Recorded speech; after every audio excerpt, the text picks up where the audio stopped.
Thales theorem आपका ये main theorem है जो कि एग्जाम में पूछी जाती है, तो आप लोग इसको सभी अच्छे से करेंगे। ये आपके 6 चैप्टर सिमिलर ट्रायंगल्स में से है थेल्स थ्योरम। थेल्स एक मैथमेटिशियन था जिसने ये थ्योरम आपको डिराइव करी थी, इसीलिए उसके नेम पर ही इसको क्या कह देते हैं, थेल्स थ्योरम। इसको बीपीटी थ्योरम भी कहते हैं, बेसिक प्रोपोर्शनैलिटी थ्योरम। ठीक है, तो पेपर में आपके पास ऐसे भी आ सकता है state and proof, Thales theorem, BPT theorem, या इसकी स्टेटमेंट भी लिखी आ सकती है। इसकी स्टेटमेंट क्या है, if a line is drawn parallel to one side of a triangle. हम एक ट्राइंगल ले लेते हैं A B C. According to Thales theorem क्या है, अगर एक लाइन आप ड्रॉ करते हैं parallel to one side of a triangle, ये बी सी साइड है ट्राइंगल की, मैं इसके पैरेलल एक लाइन ड्रॉ कर लेती हूँ डी ई। ठीक है, if a line is drawn parallel to one side of a triangle to intersect the other two sides in distinct points. Other two sides यानी कि ए बी और A C को वो two distinct points B and D पर क्या करता है, intersect करता है। तो आपको प्रूफ क्या करना है, देन अदर टू साइड्स यानी कि A B and A C they are divided in the same ratio. Same ratio means AD over BD is equal to AE over EC. Ratio आप सबको पता है, ठीक है। तो आपको क्या शो करना है, गिवन लिख लेंगे सभी। गिवन क्या है, a triangle ABC in which DE is parallel to BC. DE क्या है हमारे पास, पैरेलल टू BC। तो प्रूफ क्या करना है हमें, जिस साइड के आपने पैरेलल ड्रॉ किया है बाकी दोनों साइड्स को वो सेम रेशो में डिवाइड करना है। Means AD over BD is equal to AE over EC। Given और टू प्रूफ बताएं, सभी को समझ आया है? ठीक है, यानी कि आपको ये शो करना है AD over BD is equal to AE over EC। आपको सिर्फ इतना ध्यान रखना है थेल्स थ्योरम को प्रूफ करने के लिए, देखो जो भी हम थ्योरम प्रूफ करते हैं उसमें हम अपनी प्रीवियस नॉलेज कुछ ना कुछ फैक्ट ज़रूर यूज़ करते हैं, तभी वो प्रूफ हो पाता है। जैसे मैं इसमें आपको याद रखना, थेल्स थ्योरम में हमें एरिया ऑफ ट्राइंगल यूज़ करना है, ठीक है। तो एरिया ऑफ ट्राइंगल आप मुझे बताएंगे क्या होता है, कोई भी एक लड़की, कोई भी girl, 1/2 B into H, 1/2 into base into height. तो देखो इसमें ट्राइंगल्स भी आपको शो हो रही हैं। ट्राइंगल तो हमें 3 शो हो रही हैं, ADE, ABC और 2 शो हो रही हैं, ABC और ADE। हम ट्राइंगल्स तो ले लेंगे, बेस भी हमको मिल जाएगा, लेकिन हमारे पास क्या नहीं है, हाइट नहीं है हमारे पास। तो हम जब भी हम कोई थ्योरम करते हैं और उसमें हमें कोई भी फैक्ट लगाना है और उस फैक्ट को लगाने में जिस चीज़ की कमी रह जाती है हम उसको क्या करते हैं, कंस्ट्रक्शन ड्रॉ कर लेते हैं। पढ़ते हो ना हम थ्योरम्स में कंस्ट्रक्शन ड्रॉ करते हैं, वो हमारा कंसेप्ट होता है, हमें half into base into height लगाना है, हाइट नहीं है हमारे पास, तो हम कंस्ट्रक्शन में क्या करेंगे, परपेंडिकुलर्स ड्रॉ करेंगे। हाइट सबको पता है क्या होती है, perpendicular distance. Perpendicular distance is known as height. तो हम क्या करेंगे, आपके पास ये ड्रॉ करेंगे EN DF। आप कुछ भी नाम रख सकते हैं इनके, मैंने क्या ले लिया, draw DF perpendicular on side AC and EN perpendicular on side AB। बाकी सभी बच्चे अपने आप को म्यूट रखेंगे, ठीक है, डिस्टर्बेंस ना होता है। हमने 2 परपेंडिकुलर ड्रॉ कर लिए, DF perpendicular on AC and EN perpendicular on AB। अब आप ये कहोगे ना, जो ये आपने EN ड्रॉ किया है ये पूरी AB पर परपेंडिकुलर है, AD पर भी है और AB पर भी है। जरूर अनुराधा म्यूट करो, म्यूट करो बेटा, यस। और जो DF आपने परपेंडिकुलर ड्रॉ किया है वो भी आपके पास AE पर भी है और पूरे AC पर है। ठीक है। तो हमें अगर छोटी ट्राइंगल लेनी है तो भी यही परपेंडिकुलर है, और पूरी बड़ी ट्राइंगल लेनी है ABC तो भी यही परपेंडिकुलर है हमारे पास। ठीक है।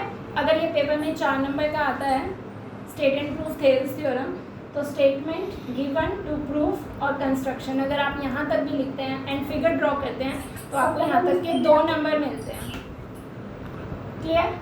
तो देखिए थ्योरम में ये बहुत इंपॉर्टेंट पार्ट होता है, given, to proof, construction and figure. Figure आपको ज़रूर ड्रॉ करनी है, अगर आप फिगर नहीं ड्रॉ करोगे तो 0 नंबर मिलेगा आपको। ठीक है। उनको नहीं पता कि आपने कहाँ AD लिया है, कहाँ AC लिया है, तो आपको इस चीज़ का ज़रूर ध्यान रखना है, फिगर प्रॉपर ड्रॉ करनी है। गिवन, टू प्रूफ, कंस्ट्रक्शन सभी के मार्क्स हैं हाफ हाफ, तो अगर आप यहाँ तक पेपर में करते हैं तो आपको 2 नंबर मिल जाएंगे। क्लियर। अब हम प्रूफ स्टार्ट करें। पहले ही हमने डिसाइड कर लिया था हमें कौन सी चीज़ लगानी है इसके प्रूफ को यूज़ करने के लिए। प्रूफ लगाने के लिए कौन सा आपको यूज़ करना है, एरिया ऑफ ट्राइंगल। ठीक है। अब अपने टू प्रूफ को देखो, हमें क्या क्या चाहिए, AD, BD, AE और EC। ठीक है। हम क्या करेंगे, हम 4 बार एरिया ऑफ ट्राइंगल लगाएंगे, एक बार विद बेस AD, एक बार BD, एक बार AE और एक बार EC। ठीक है। इन 2 के लिए AD और BD वाले को डिवाइड कर देंगे, और इन 2 के लिए AE और EC वाले को क्या कर देंगे, डिवाइड। तो हमें 4 बार क्या लेना है, एरिया ऑफ ट्राइंगल। चलो पहले मुझे बताओ AD साइड कौन से ट्राइंगल से आएगी, ADE, इन ट्राइंगल ADE। ठीक है। मुझे बताओ एरिया ऑफ ट्राइंगल ADE क्या हो जाएगा, half into AD into ADE। Triangle में हाइट बताओ मुझे कितनी है, बेस तो मैंने AD ले लिया, हाइट हमारी क्या हो जाएगी, EN। हमने परपेंडिकुलर ड्रॉ किया था, यहाँ तक बताओ सभी को क्लियर है ना। साइड पे फॉर्मूला लिख दोगे, because area of a triangle is equal to half into base into height. Is it clear. Next triangle बताओ, पहले मैं ये वाली साइड ले रही हूँ, मैंने AD ले लिया। नेक्स्ट ट्राइंगल ऐसी सेलेक्ट करो जिसमें बेस क्या आएगा, BD। कोई मुझे बता सकता है। अब BD बनाने के लिए हमें फिर से थोड़ा सा कंस्ट्रक्शन में और करना पड़ेगा, हम इनको ज्वाइन कर देते हैं, नहीं तो हमें ट्राइंगल दिखेगी नहीं BD बेस से, नहीं दिख रही थी ना। तो यहाँ कंस्ट्रक्शन में हम एक चीज़ और लिख देंगे, join BE and C। Join कर देंगे BE और CD को, अदरवाइज आपको BD बेस के साथ ट्राइंगल शो नहीं होती। ठीक है। नेक्स्ट लेते हैं ए ट्राइंगल BDE।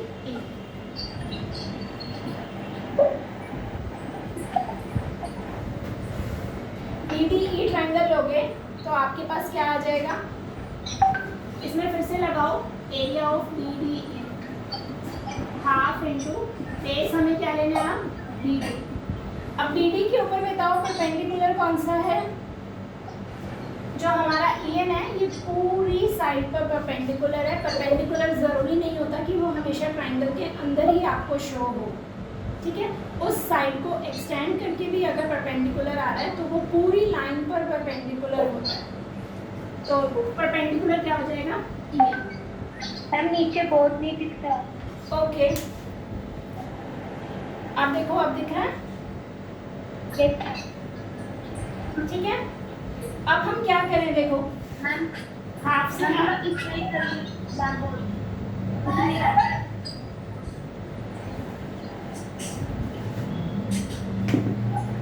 अब देखो अब आप क्या करें, 1 मिनट मैं उसको दोबारा से ऊपर लिख दूंगी। ठीक है। अब ADE और BDE, तो हमारे पास हम इन दोनों को क्या करेंगे, अब डिवाइड। आप इन दोनों को क्या करो, डिवाइड।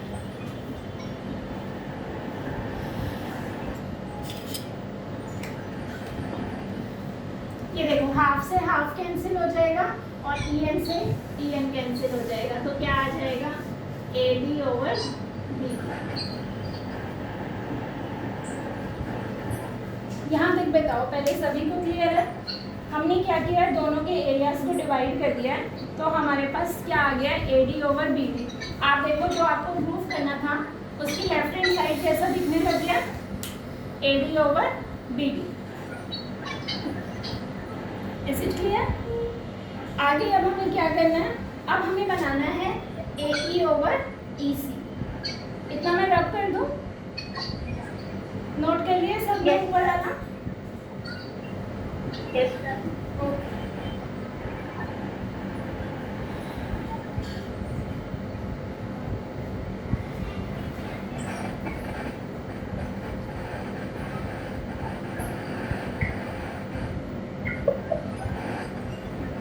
नेक्स्ट हमें बनाना है, हमें ये शो करना है ना AD over BD is equal to AE over EC। अब हमें दो ट्राइंगल ऐसी लेनी है जिसमें एक पे बेस AE आए और एक में EC आए, सिमिलर चलेगा जैसे फर्स्ट पार्ट था। फिर हम उन दोनों को क्या कर देंगे, divide. Now in triangle AED, ma'am triangle board का ऊपर का नहीं दिख रहा। अब देखो बेटा, अब दिख रहा है? यस मैम, अब दिख रहा है। ठीक है। नाउ इन ट्राइंगल ADE, अभी हमने जो पहली बार लिया था तो बेस हमने क्या लिया था, AD। इस बार हम बेस क्या लेंगे, AE, क्योंकि हमें क्या बनाना है, AE। एरिया ऑफ ADE आप अपने हिंट के लिख सकते हो, साइड में लिख लो। Now taking AE as the base. एक बार हमने AD को बेस लिया था, अब हम किसको बेस लेंगे, AE को। ठीक है, तो ये क्या हो जाएगा, हाफ इंटू AE। इस टाइम मुझे बताओ परपेंडिकुलर क्या होगा, कोई बता सकता है? Perpendicular DF। DF, very good Aradhana, DF। ठीक है। नाउ अब हमें कौन सा लेना है, EC। EC बताओ कौन सी ट्राइंगल है, DEC। अगेन अब हम किसको बेस लेंगे, EC को।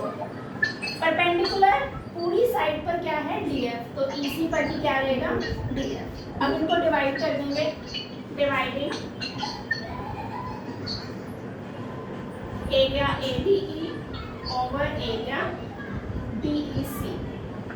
हाफ से हाफ कैंसिल हो जाएगा, DF से DF कैंसिल हो जाएगा, क्या आ जाएगा, AE ओवर EC। इसको नंबर दे देंगे 2। ठीक है। अब आप अपना 1 और 2 देखिए, right hand side AD over BD आ गया और AE over EC। Right hand side हमें चाहिए कि ये दोनों क्या हो जाए, इक्वल। वो तभी पॉसिबल होगा जब लेफ्ट हैंड साइड भी क्या होगी, इक्वल। लेकिन अब लेफ्ट हैंड साइड में देखो आप दोनों नंबर 1 और नंबर 2 पॉइंट में ऊपर तो ADE और ADE आ रहा है। ठीक है, देख पा रहे हो दोनों इक्वेशन? और नीचे देखो एक जगह आ रहा है DEC और एक जगह क्या आ रहा है, BDE। अगर हमारे पास ये आ जाए ADE और BDE, अगर हमारे पास ये आ जाए DEC और BDE, अगर ये इक्वल है तो काम हमारा हो जाएगा। अब देखो कौन सी ट्राइंगल्स हैं ये है DE, DEC और दूसरी ट्राइंगल कौन सी है, BDE। एक ये है और एक ये है। कुछ आपने 9th में पढ़ा हो, ध्यान करो, हमने एक थ्योरम पढ़ी थी कि अगर हमारा बेस सेम है और between the same parallel lines हैं, इन दोनों का बेस क्या है, DE, और between the same parallel lines है DE और DC, ये दोनों ट्राइंगल्स, तो इनका एरिया क्या हो जाएगा, इक्वल। हमने एक थ्योरम पढ़ी थी, yes ma'am. triangles formed between the same base on the same base and between the same parallels are equal in area। 9th में एक थ्योरम पढ़ी थी, अगर आप रिकॉल कर पा रहे हैं तो। Yes ma'am. आप यहाँ लिखोगे since triangle DEC and triangle BDE are on the same base, base कौन सा है इनका, DE, and between the same parallel lines, therefore their areas are equal।